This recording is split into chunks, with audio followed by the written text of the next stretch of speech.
Welcome to Return on Intuition, the podcast where strategy meets soul. I'm Erin McMahon, a marketing leader, startup advisor, mom of two, and lifelong seeker of what's real. In a world ruled by data, speed, and artificial intelligence, there is a space where we pause to tune in. Each week, we'll explore what it means to lead, build, parent, and grow, not just with logic, but with intuition. You'll hear from founders, creators, marketers, spiritual guides, and so many more. People aligning ambition with purpose and using their intuition as a real tool for transformation. Because when we pay attention, get present, and trust our instincts, that's when the magic happens. Let's get into it.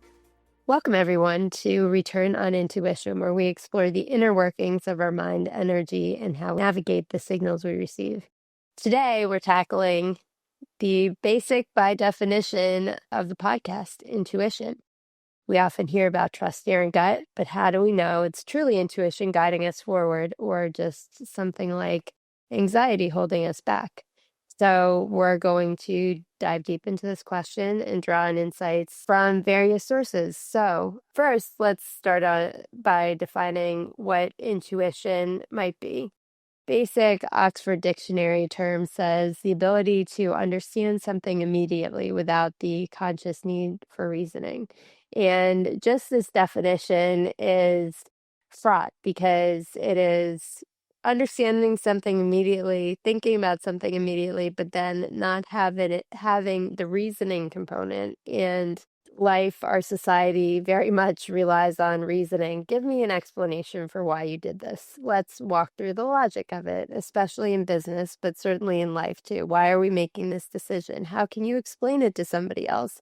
And if you just say, oh, it's this feeling I have, then, people tend to be a little bit skeptical, or they seek understanding, which makes sense, but it makes it harder for us to follow our intuition, and it makes it harder for us to trust our intuition because we think, well, we have to have an explanation for this. Why is this happening? So one key idea that comes up is awareness. Being aware means you're knowing that something doesn't feel right or does feel right. And based on that awareness, you go in one direction or you change course. It's about knowing you don't know everything and not trying to control it, but moving in this general direction. Another related concept is sensing energy. So having a sense and drawing into a feeling you have. Now, again, we'll get into this a little bit more. What is an energy or a feeling that could be related to anxiety, but what is that energy that is related to your intuition? A key part of this is getting in the right state of mind to understand what is coming from your intuition and then understanding what to recognize. So I've mentioned on this podcast before, but I think it's important to reiterate, is that getting in the right state of mind through practices like meditation or processing your emotions can be key in order to really listen to that inner voice you have.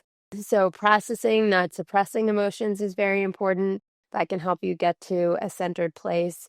And also setting aside time to just listen internally or to be quiet can help you hear your intuition or get a better sense of that inner voice. A related concept to that is sensing energy.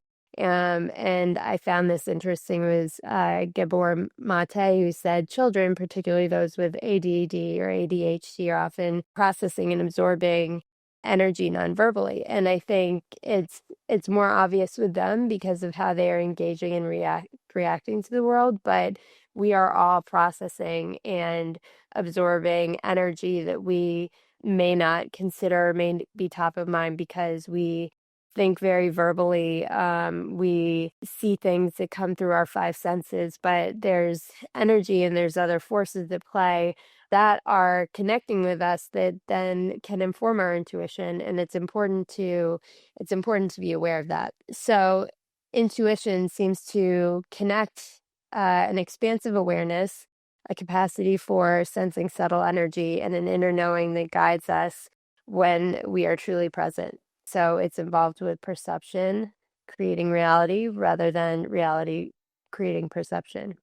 Now let's talk about what intuition is not, or at least what signals we might confuse it with. One of the most common is fear or anxiety. This one has dominated my life and continues to dominate my life because but now I'm aware and can manage it more effectively. But fear is a raw emotion that comes up, often, and it's important that we process it. And a more subtle form of that is anxiety, which isn't necessarily as sharp as fear. This is happening right now. I'm, scared of a loud noise or something like that. But anxiety is that undercurrent of, am I doing something wrong? Did I say the right thing? Am I talking to my boss the right way? Did I, propose the right thing? Which can inhibit us from, taking risks, but then also can lead us in the wrong direction. It can make us risk averse. It can suppress our inner knowing and our inner feeling of what's right. And it can block some of those energy signals that help our inner knowing. So it helps us get stuck, and it puts us at a limited short-term point of view. So this is important to realize and recognize. And how can we recognize the difference between intuition? And people feel and hear intuition in different ways. And, you may get signals in different ways based on, what the situation is, or what, whether it's a work scenario and a project, or a feeling about a person in your life or something like that. You may in some case get a physical feeling, or in some case you might get an idea or a sense to go in one direction. But I think the key point is it is more of a consistent, persistent, but not alarming message. I think that that's key, because with anxiety and with fear, they're very much linked to emotions that will stress us out and will be related to short-term changes. And if it is something that, pops in your head and urges you to react immediately, then it's probably not related to your intuition. So the positive thing about intuition is that it's okay to follow it, to test it, to slowly try to embrace it or think about it, and that can usually lead you in the right direction. Sometimes that's hard because you have a feeling and you want to act on that feeling. I certainly have a hard time not acting on feelings I have, but it's important to think, is this my anxiety talking, or is this really a message from my internal knowing? So, some examples of that are like, you're having a hard time at your job and you just, you want to quit right away, which, a lot of people have that feeling and they don't. But if there's a part of you that says, should I be doing something else? Then the best way to deal with it and or follow that feeling is, try out something else. Do research on that other thing that you could be doing. Take steps and try to move in that right direction, and see if those signals, continue to spark your interest or continue to lead you in a direction that is appealing. And ultimately, I think that's a key part of intuition, is that it leads you down a path and the path unfolds. It doesn't necessarily show you the whole picture, but it can help guide you in the right direction. So a strategy for going about this is the power of asking questions instead of getting locked into one answer or, the immediate conclusion. Ask key questions. Is it true? Is there another way to look at this? What else is possible? So, for example, with a crazy idea you have, or, something like that, if you risk taking the idea, what are the consequences of that? Or what are all scenarios that you can look at? What do you truly want to do? Or what's your ultimate end goal? And what are other possibilities that can be considered? Or explore it more if you again have this initial feeling, ask more questions about, why am I feeling this way? Why do I have this persistent quiet feeling that creeps up, and what are small steps I can take to move forward? So I think, we talked about another key part of this as you're asking questions is to become aware of energy and vibration in the body. So the signals of intuition are, very much becoming calm and present. But then as you are, pursuing and making choices, how does your energy, your core feel about it? How do you react to it as you are moving through the process? So, like, let's say that, you had a bad day at work, you are, or you don't like your job, but you're still going through the motions, get back to the place of center, but then also keep in your mind, okay, how is continuing in this direction making me feel? Is it still making me feel negative? Is it still stressing me out? Is it still providing the right fulfillment for me or no? And then make decisions based on that. So, how can we strengthen our feelings of intuition and reduce the noise of fear and judgment? Focus on awareness and presence.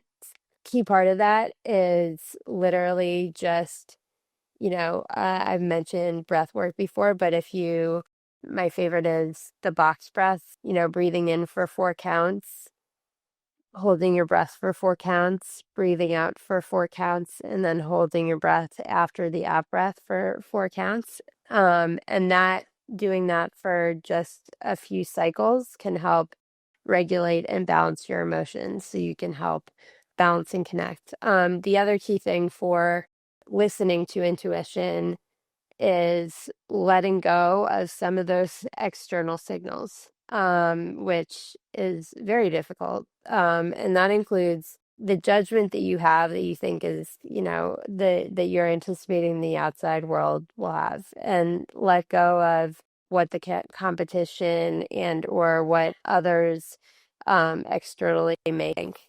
So those, it doesn't mean disregard it for the whole time, but the key to thinking about your intuition and really surfacing it at a high level is making it just like letting go of those things for a period of time. Like, the more I use my imagination to isolate things and like not compartmentalize things completely, but just say like, if I were to drop away all these other considerations, what would I want? Or if, thinking about we have constraints because of where we live and we own a house, but if that weren't true, what would I want to do?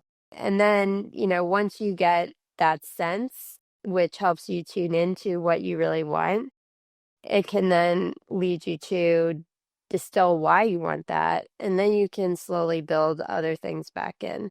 So I think that's key for making small decisions, big decisions, that sort of thing. And strengthening our intuition, practically, I love by experimenting with small things. What am I going to have for dinner? I'll let my intuition decide. Or what am I going to wear? I'll let my intuition decide. And just see where that leads you. I mean, the craziest thing is me like playing YouTube videos in the morning and just like scrolling through and saying like, I don't know why this sparks my interest, but it does, which obviously gives a lot of power to the YouTube algorithm in terms of, what's being fed. But at the same time, it's obviously the engagement between the user and the algorithm. So why do I find this important? And, even though my mind might be set on watching, the latest spirituality video or something like that, what if I see something interesting about, AI and Microsoft? And then I start watching that and I get a cool insight. And I realize that small moment of trusting my intuition led to a new insight that I have. And then what that does is that helps your logical mind reinforce, you know, that going outside of your normal routine worked. And it also helps your intuition reinforce that you're listening to it. And so it's an internal practice that can, cycle through it and just strengthen your intuition. So I think those are the key things. First of all, knowing that listening to your intuition isn't easy, especially if you are not practiced in it. It can be scary because a feeling and following a feeling goes against what the world is telling us to do, what is expected of us, how we are supposed to explain ourselves to everybody in business, personal life. Even our own egos want to know the logic so we can tell ourselves. And quite often, this is a Rory Sutherland observation that he says, and I'm sure I need to find there's another source for it, but people are very good at providing logic for why they made decisions about something, but those decisions were actually more based on instinct than they would like to express or can even admit to themselves. But because they, can backtrack and find logic to it, they say they made a logical decision. So, I mean, even take that into account as you are, maybe have a feeling and don't want to follow that feeling, that sometimes even the things you think are logical are not, quite as logical. So all that to say, listen to your instinct more, practice by focusing on the small things, try to get a sense of center and quiet, and do that through things like breathwork, meditation, or if that's not appealing, just being quiet and focusing on the small things. And then for the larger things, see what steps you can take forward to move you in a direction towards your intuition and see how that feels. It's a bit of a mystery because your logical mind usually likes to project things further out in the future and says, well, if you keep going down this path, then the answer is certain, which your intuition will not give that to you.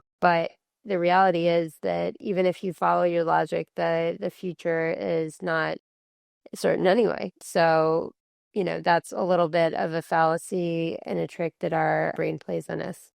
So I hope in this journey we can discover new ways to focus on our intuition in business, work, play, etc. We can speak to different experts and leaders and builders and thinkers about how they use their intuition and how that can help us in this developing age of AI technology, where all the information is, fed to us, and we have to figure out how to process it and move forward. And it'll be more important to listen to the input that is coming from us in order for us to best assimilate with the world around us and make the best decisions for ourselves and how we are going to make an impact on this life we have. So remember, you have the powerful capacity for knowing, and by tuning into your awareness and letting go of what external inputs are, external expectations, you can access that guidance more clearly.